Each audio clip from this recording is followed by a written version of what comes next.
Just look at the order of sharps, and then look at the last sharp in the series that you're given, and go up a half step, and that's the root of your new key. So for example, if I have 3 sharps, F sharp, C sharp, G sharp, I take that last sharp, G sharp, and I go up a half step, and that gives me the note A, which is the root of the key that I'm looking for. By the end of this video, you're going to have a much easier time understanding the circle of fifths. You'll be able to understand the circle of fourths. And when it comes to learning all of the key signatures and the order of sharps and order of flats, that's going to be a breeze after this video. Let's get into the lesson. Let's take a look at this first diagram here, which illustrates the order of sharps and the keys that those order of sharps represents. The first thing that you need to know is if you see no sharps and no flats in the key signature, that's going to be the key of C, because the key of C has no sharps or flats. If we go on the diagram a little bit more, the next thing you'll notice is 1 sharp, which illustrates the key of G. Then there's 2 sharps, which illustrates the key of D. Then there's 3 sharps, which illustrates the key of A, 4 sharps, which illustrates the key of E, 5 sharps, which illustrates the key of B, 6 sharps, which illustrates the key of F sharp, and all 7 sharps illustrates the key of C sharp. So we go from 0 sharps all the way through 1 sharp, 2 sharp, 3 sharp, 4 sharp, 5 sharp, 6 sharp, and 7 sharps. So that's all of those keys. Notice that when I go from 0 sharps from the key of C to 1 sharp, the distance from C to G is a fifth. When I go from 1 sharp to 2 sharps, the distance from G to D is also a fifth.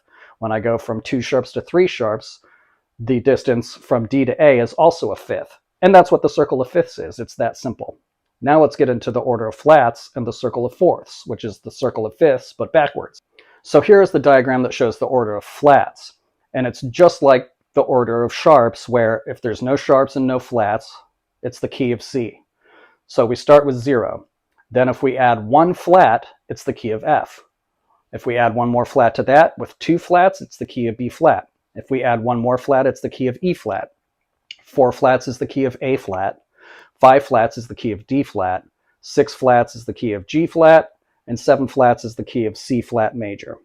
Notice on the bottom that the distance from C to F is a perfect fourth. So 0 flats to 1 flat, perfect fourth. If we go from 1 flat to 2 flats, or F to B flat, that's a perfect fourth.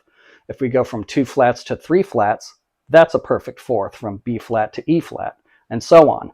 So now you can see how the circle of fourths work, which runs counterclockwise on the diagram. What you really want to do is you want to memorize your order of sharps from 1 sharp all the way to 7 sharps. You want to memorize that order. It's really easy to learn your order of sharps. They go F, C, G, D, A, E, B. And I just think about it like fat cats go down alleys eating birds. Because it's dumb, it sticks in your head, and it's really difficult to forget. So as long as you think fat cats go down alleys eating birds, you'll always know the order of sharps. So that's how you can pull up the order of sharps without having to actually know it. And then eventually it'll be so common to you that you'll just have the order of sharps memorized anyways. Here's a trick with that also. Say you want to know what the order of sharps is for the key of D major. What you want to do is you want to start putting in the order of sharps and then stop at the sharp that's a half step away from the root of the key you want to go to. So what I mean is, if you want to find out what the order of sharps are in the key signature for D major, put in F sharp, put in C sharp, and you can stop right there because C sharp is half step away from the root of the key that you're looking for. Let's do the key of G. F sharp. We can stop right there because F sharp is a half step away from the key that you're looking for. The opposite is also true. So if you're given a key signature, but you need to figure out what key it's in because you don't have it memorized yet, just look at the order of sharps, and then look at the last sharp in the series that you're given, and go up a half step, and that's the root of your new key. So for example, if I have 3 sharps, F sharp, C sharp, G sharp, I take that last sharp, G sharp, and I go up a half step, and that gives me the note A, which is the root of the key that I'm looking for. So now if I'm presented with those 3 sharps, I can find out that it's actually in the key of A major. So you're also going to need to know the order of flats. And just like the order of sharps, it starts with 0 flats and 0 sharps. That's the key of C. And then we gradually, incrementally start adding 1 flat in order to the key signature from B flat, E flat, A flat, D flat, G flat, C flat, and F flat.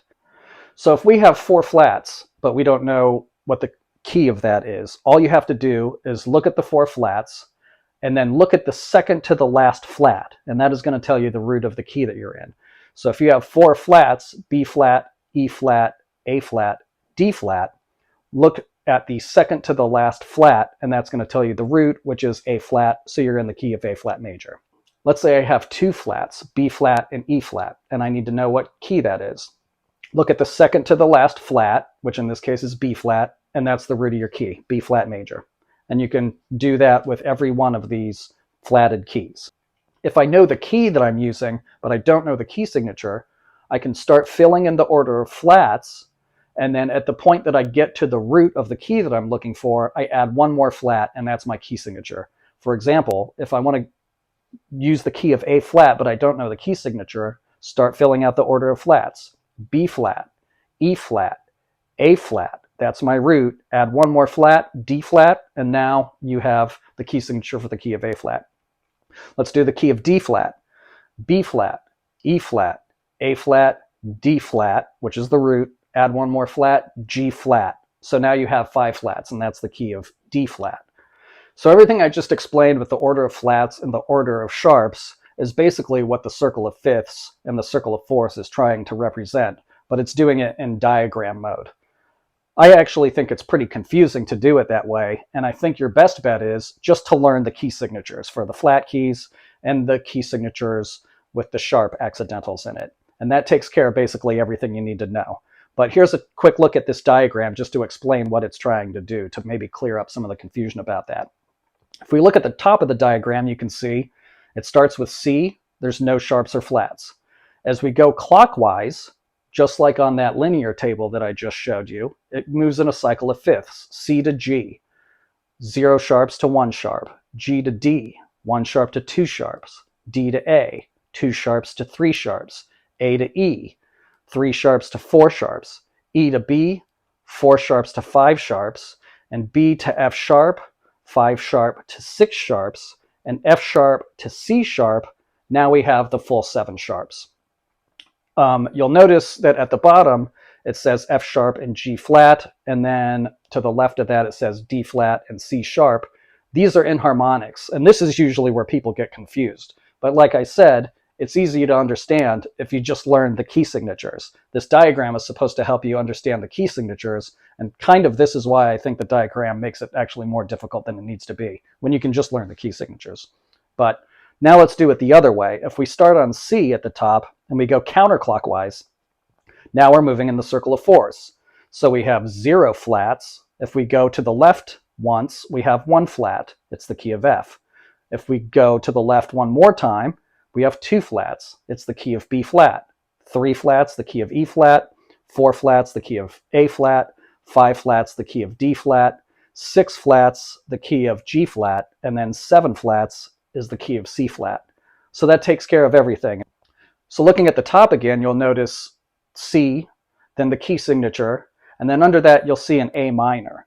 All of those chords on this diagram are the relative minor chords, which share the same key signatures as the major chords that are relative to them. So A minor, the key signature for that is no sharps or flats. And you can see as you go along the cycle of fifths what the key signature for the relative minor is. And if you go counterclockwise in the cycle of fourths, what the key signature for the relative minor is on the flatted keys. And that's this whole diagram. That's all this diagram is trying to explain.